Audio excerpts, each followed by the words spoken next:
Salut les amis, Bélier, on se retrouve pour votre guidance générale pour le mois de décembre 2021. J'espère que vous allez bien tous et toutes, que tout le monde a la forme, la santé, le moral. Alors c'est parti pour votre guidance générale, amis Bélier, pour ce dernier mois de l'année 2021. Alors, en énergie générale, j'ai tiré la numéro 11 des arcanes majeures, la percée. La numéro 11 en effet, ok, c'est donc une arcane majeure en plein milieu du tirage, donc c'est intéressant, on y reviendra tout à l'heure. Dans la vie physique et matérielle, on a la numéro 9 de feu, l'épuisement, d'accord. Dans la vie du mental, nous avons la numéro 2 de feu, les possibilités, encore une énergie de feu. Dans la vie émotionnelle, j'ai eu deux cartes. Alors j'ai eu le roi de feu, le créateur, encore une énergie de feu. Et à côté, j'ai eu la 8 de feu, le voyage. Bon, ok, on y reviendra tout à l'heure. Vous prendrez l'énergie qui vous parle le mieux, évidemment. Et en énergie spirituelle, j'ai eu la 4 de feu, la percée. Bon, la participation. On n'a que du feu. On n'a que du feu, les béliers, c'est incroyable. Vous-même qui êtes un signe de feu, vous êtes sous le feu des projecteurs.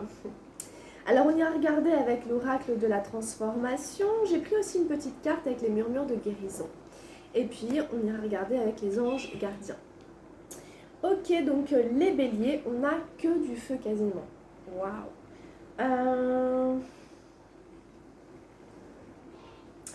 Alors, on va aller décrypter tout ça. 8, 9, 4, 2, le créateur.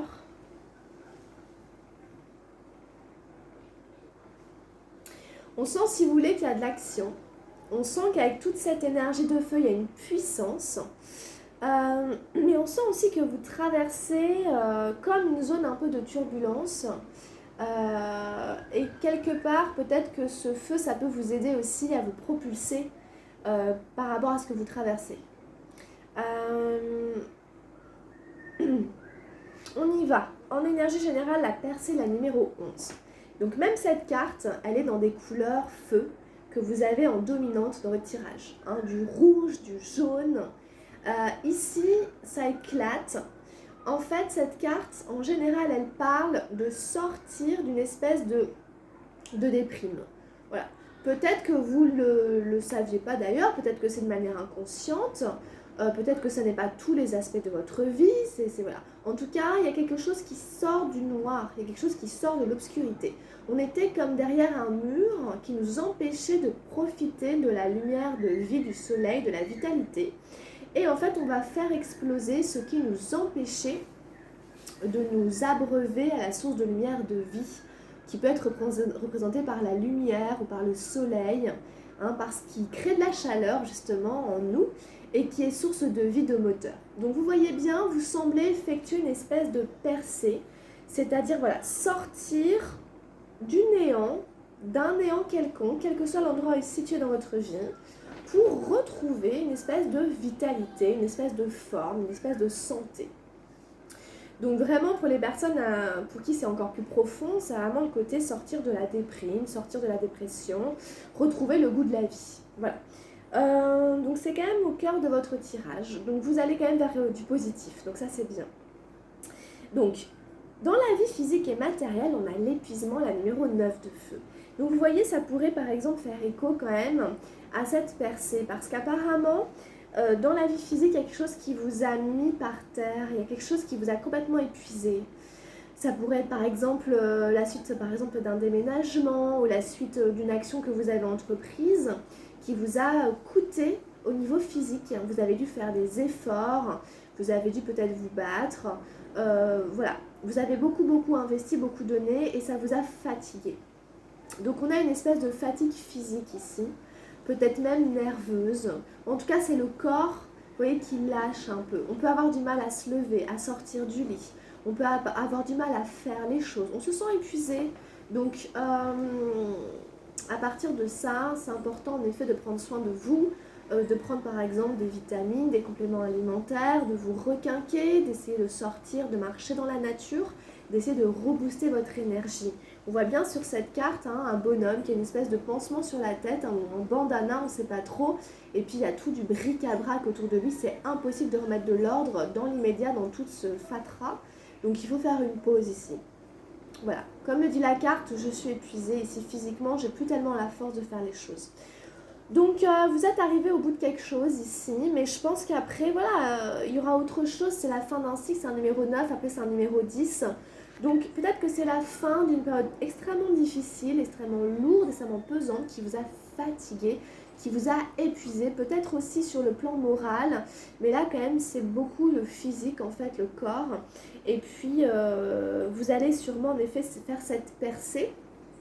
Après, ça peut vraiment toucher tous les domaines de votre vie, c'est vous qui savez d'où ça vient, cette espèce de fatigue et cette espèce de trou noir là, etc., duquel vous sortez.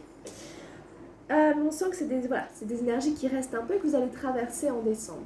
Donc vous reposez, vous requinquez et allez rechercher justement ce qui vous booste. Dans la vie du mental, on a les possibilités, on a la 2 de feu. Donc toujours sur ces énergies d'action. Les possibilités, c'est un aigle qui prend de la hauteur pour essayer d'observer les différentes proies, donc les différentes possibilités qu'il pourrait avoir avant de piquer, de décider, de foncer, de faire un choix. Donc en fait, on vous dit avant de faire un choix, donc avant de prendre une décision matérielle, concrète, prends le temps d'observer toutes les possibilités qui peuvent s'offrir à toi ou que tu peux découvrir parce que simplement tu prends du recul et de la hauteur. Donc peut-être que dans votre esprit, vous avez pensé à quelque chose pour la suite, enfin bref, dans le domaine dans lequel ça s'applique, et qu'en fait, au cours du mois de décembre, vous allez ouvrir un petit peu votre esprit à d'autres possibilités, envisager peut-être d'autres options, d'autres choix, peut-être différemment que ce que vous aviez envisagé jusqu'à maintenant. Et on vous invite en effet à prendre le temps, je parlais un peu de pause tout à l'heure, prendre le temps d'observer un peu le décor, d'observer le cadre, et éventuellement, pourquoi pas, de considérer des possibilités que vous n'auriez peut-être pas pensé, auxquelles vous n'auriez pas pensé. Donc, peut-être qu'il y a des choses qui vont se présenter. On vous invite quand même à les considérer, à ne pas vous fermer trop vite sur un seul choix, prendre le temps d'observer un peu plus large, ok ? Donc, c'est bien. On ouvre un peu son esprit ici, dans son mental, avant de faire un choix. Dans la vie émotionnelle, donc il y a plusieurs choses. Il y avait le voyage, la numéro 8, de feu, donc toujours ces énergies d'action. Peut-être qu'en effet, au niveau émotionnel, eh bien, il y a un voyage que vous allez entreprendre qui va sûrement vous faire du bien, qui va vous impliquer sentimentalement, émotionnellement. Peut-être vous allez retrouver des gens que vous aimez bien, peut-être ça va vous faire des rencontres, des nouvelles rencontres, etc. En tout cas, voilà, au niveau émotionnel, vous êtes tendu vers un projet de voyage, apparemment pour certains d'entre vous. Voilà, ça vous mobilise, peut-être ça vous brasse aussi un peu émotionnellement. Donc ça peut être n'importe quel voyage, pour n'importe quel cas de figure, le travail. Voilà, c'est décembre, ça va être les fêtes, donc peut-être pour les fêtes, etc. Retrouver de la famille, des amis, des copains, enfin voilà, une semaine, 15 jours, un mois, enfin voilà. Donc il y a quelque chose ici, émotionnellement, voilà, ça vous travaille, ça vous touche. Le voyage, sur cette carte, il y a beaucoup de nuages. Donc en fait, on vous invite à ne pas craindre quelque part, ne pas vous laisser freiner par d'éventuels doutes. Les nuages représentent les doutes qui font qu'on ne voit pas bien en dessous. On ne voit pas bien le paysage. C'est comme si ça parle de l'inconnu un peu. Voilà, on ne sait pas exactement ce que va contenir ce voyage. Donc ça va être nos doutes, nos peurs. Mais voilà, la carte dit n'aie pas peur. Balaie un petit peu ces émotions un peu lourdes qui pourraient te freiner. Et puis va voir. Essaye, tente, vas-y quoi. Donc c'est vraiment ça, on vous dit allez voir, soyez curieux, ne vous laissez pas retenir par d'éventuels doutes, balayez les nuages ici et puis allez voir un petit peu ce que peut vous réserver ce voyage. En face, il y a le créateur qui vous dit que vous êtes créateur de votre vie dans ce mois de décembre. Donc c'est très bien, c'est vous qui tenez les rênes de ce voyage, c'est vous qui en ferez ce que vous voulez, c'est vous qui maîtrisez les choses. Ici, on a une espèce de maîtrise de ses émotions, on a une espèce de gestion de ses émotions.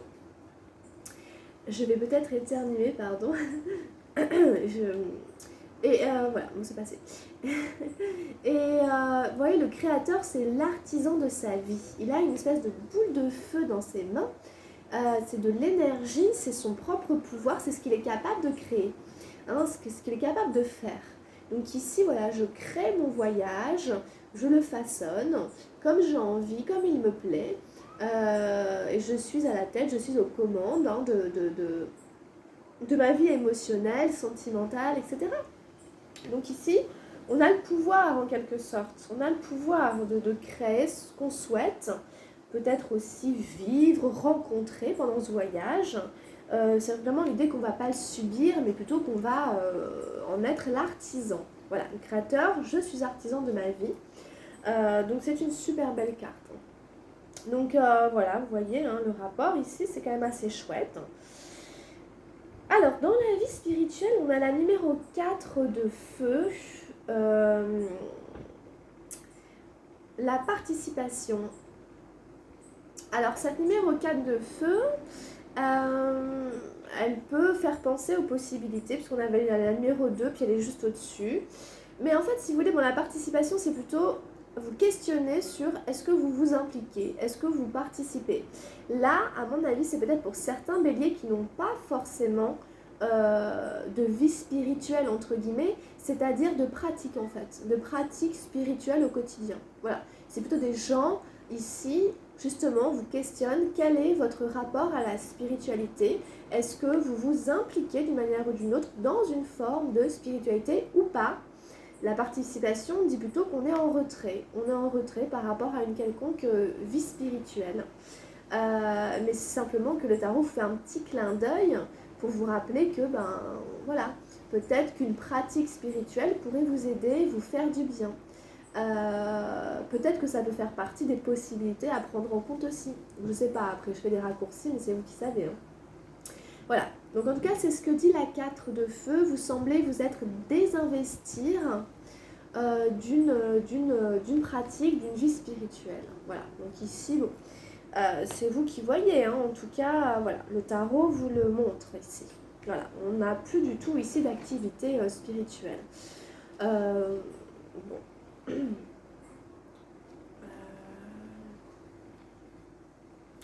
Il y a l'épuisement ici, des fois juste un peu de méditation, ça recharge, un peu de yoga, ça recharge, ça peut être vraiment pour moi mis dans des formes de pratiques spirituelles puisque c'est voilà, hein, du développement de soi, prendre soin de soi, etc. Donc à voir, peut-être qu'on pourrait vous inviter quand même en effet à essayer d'avoir une pratique pour vous relier un petit peu plus à ce domaine-là. Et voilà un peu ce qu'on peut dire en tout cas avec le tarot Oshozen, les amis béliers. Alors, on va aller voir avec le tarot de la transformation ce qu'on a pioché. Et j'ai tiré les bénédictions cachées, la numéro 27. C'est une carte que j'aime beaucoup. Sur cette carte, il y a plein de petits dessins différents. Avec comme des petits masques qui semblent dire quelque chose, qui miment un peu des émotions. Bon, c'est l'idée, si vous voulez, que derrière les difficultés de la vie, la souffrance, les peines, tout ce qui nous semble difficile dans ce monde de dualité, il n'y a pas que le plaisir, la joie, le bonheur, il y a aussi la souffrance, les douleurs, les peines, etc. Eh bien, il y a des bienfaits cachés, c'est-à-dire qu'on ne souffre pas pour rien, on ne souffre pas inutilement. Derrière, il y a des guérisons, il y a des grâces, etc. Pour peu qu'on accepte de traverser la souffrance comme faisant partie de notre voyage initiatique sur cette terre. Donc, je vais aller vous la lire. Les bonnes et mauvaises fortunes d'un villageois. Le seul problème avec la tristesse, l'angoisse, la colère, le désespoir, l'anxiété, le malheur, c'est que vous voulez vous en défaire. C'est le seul obstacle. Vous devez vivre avec, vous ne pouvez simplement pas les éviter. Ils sont les événements mêmes au sein desquels la vie doit grandir et s'intégrer. Ce sont les défis de la vie. Acceptez-les, ce sont des bénédictions cachées. C'est ça, ce sont les défis de la vie. On ne peut pas vivre dans un monde de bisounours, même si on aimerait bien. Il nous est demandé d'accepter ces défis de la vie et c'est à travers ces événements que l'on grandit. Voilà, principalement au final peut-être. Donc après, il y a toute une parabole. Je ne sais pas si je vais vous la lire parce qu'après, ça va faire un petit peu long quand même. En tout cas, je pense que vous avez compris le sens symbolique et très intéressant de cette carte. Peut-être à vous de voir qu'est-ce que ça a pu vous apporter. Peut-être des périodes un peu obscures, un peu sombres. Qu'est-ce que ça vous a appris? Ou est-ce que ça vous a fait grandir? Ou est-ce que ça vous a apporté des leçons? Peut-être pour que vous ne reproduisiez plus certaines erreurs. Voilà, il y a des bénédictions cachées par rapport à ce que vous avez vécu, à ce que vous vivez. Alors, avec les murmures de guérison, j'ai tiré Chercher l'isolement, la numéro 24. Donc, en fait, cette carte, elle va vous inviter, comme son nom l'indique, à vous retirer un peu du monde, à rechercher une forme d'isolement, c'est-à-dire à vous recentrer sur vous, à vous retrouver avec vous-même. Alors, je trouvais un endroit qui soit pour vous un sanctuaire privé. Vous avez besoin d'isolement loin du tourbillon de votre quotidien. Votre routine est tellement remplie d'activités que vous n'avez plus le temps de vous retrouver. Cette carte vous prie instamment de prendre un repos bien mérité. Cela fera du bien d'être dans un endroit où vous pourrez laisser votre stress quotidien à la porte. Vous pouvez aménager votre refuge à votre gré, décorer-le de fleurs coupées, déposer dans un coin quelques objets qui comptent pour vous, des photos d'amis, de membres de votre famille, si possible installer une petite fontaine dans un coin car le son de l'eau qui coule est apaisant. Rendez votre abri agréable grâce à des coussins, des sièges confortables, ajoutez quelques cristaux, des huiles essentielles, des bougies ou autre chose qui vous plaît. Une jeune fille dort à l'orée d'une forêt de plumes de paon. De nombreux êtres féeriques veillent sur elle pour sa sécurité. Les plumes de paon, dit-on, représentent l'œil céleste. Quel espace magique pour faire une pause rapide. Un déva en forme d'arbre joue de la trompette dans un volubilis comme une sérénade pour la jeune fille. Le volubilis est un symbole d'affection. Sentez la paix qui se dégage de cette image. Il y a beaucoup à gagner à passer du temps dans l'isolement. Créez votre sanctuaire personnel. Vous pourrez vous détendre, respirer, lire, méditer, vous poser, écouter de la musique ou vous adonner à toute autre activité qui vous inspire. Donc en fait, on vous invite à avoir un endroit, ça peut être une chambre, un lieu, où c'est comme un sanctuaire, où vraiment vous prenez soin de vous, vous coucounez. Ça revient un peu à ce que je disais tout à l'heure de ce moment de pause. On sent un peu que vous avez besoin un peu de ce moment-là. Là.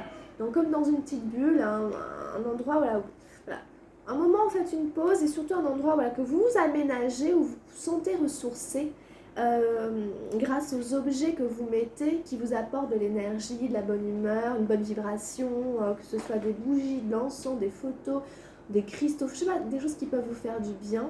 Mais voilà, vous créez cet endroit-là et puis vous reposez dans cet endroit-là avant de retourner bosser dans votre routine, etc. Apparemment, ça va vous faire du bien. Voilà, c'est intéressant. Allez, une dernière petite carte avec les anges gardiens et j'ai tiré l'acceptation. Alors, la seule chose dont tu dois t'occuper dans ta vie, c'est aimer et accepter tes zones d'ombre. Tu es beau tel que tu es, quelles que soient les erreurs que tu as l'impression d'avoir commises. Tu es un être de lumière. Accepte qui tu es et sois toi-même. Quand tu auras vraiment accepté qui tu es, tout ton monde va se transformer avec amour comme par magie. Bon, alors en fonction de ce que vous avez traversé, je ne vous connais pas tous les béliers, il s'agit d'accepter vos zones d'ombre. Acceptez vos imperfections, acceptez les endroits où vous auriez pu faire mieux, vous améliorer, acceptez votre caractère et tout, et puis à partir du moment où vous aurez accepté comme vous êtes un peu colérique, si vous êtes un peu ceci, cela, voilà, l'accepter. Une fois que c'est accepté, eh bien, en effet, autour de vous, ça peut se transformer, votre monde peut se transformer. L'idée, c'est encore une fois de ne pas être en conflit avec soi-même par rapport à ce qu'on est, comment on est, mais de l'accepter justement avec amour, avec bienveillance. Et à partir de là, du coup, ça peut être plus facile dans notre vie relationnelle autour de nous. Hein. C'est ce qu'on vous dit, c'est un peu les bienfaits cachés aussi. On dit quand même au début, c'est la seule chose dont vous devez vous occuper, c'est d'accepter vos zones d'ombre. Donc, on vous dit que vous êtes beau tel que vous êtes. D'accord ? Voilà, bah écoutez, on a terminé la guidance, les béliers. J'espère qu'elle saura vous aider, vous accompagner pour décembre. Hein. Je vous souhaite une très belle fin d'année, 2021. De belles fêtes, plein de bonnes choses pour finir cette année. On se retrouvera en 2022, ou en tout cas pour ceux qui ont envie, on se retrouve tout de suite pour votre guidance sentimentale. Vous pouvez compléter avec vos signes lunaires, ascendants si vous les connaissez, ça va compléter un peu les informations de cette guidance. Et puis si vous avez besoin d'une guidance spécialisée juste pour vous, parce que ça reste très général, vous pouvez m'écrire, j'ai mis les petites informations dans la barre de description juste en dessous pour me demander une consultation, un rendez-vous privé. Voilà les béliers, écoutez, prenez bien soin de vous, encore très belle fin d'année 2021, bonne année, bonne santé, meilleurs vœux pour 2022 et à très très vite, gros bisous, ciao ciao.